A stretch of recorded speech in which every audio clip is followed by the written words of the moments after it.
200 pounds mga idol. Gross weight, grabe.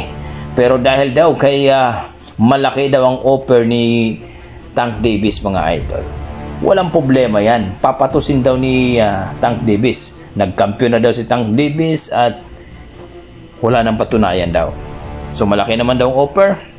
Maganda ang offer, bakit papalagpasin daw ni Tank Davis?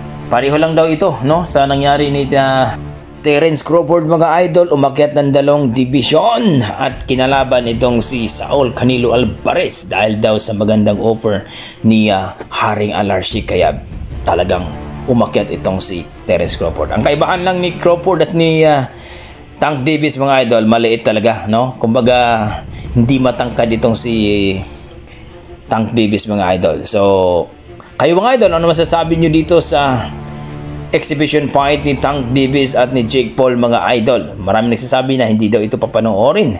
Pero anong nangyari dito kay Tyson at Jake Paul mga idol? At maraming nanood mga idol, maraming pay-per-view.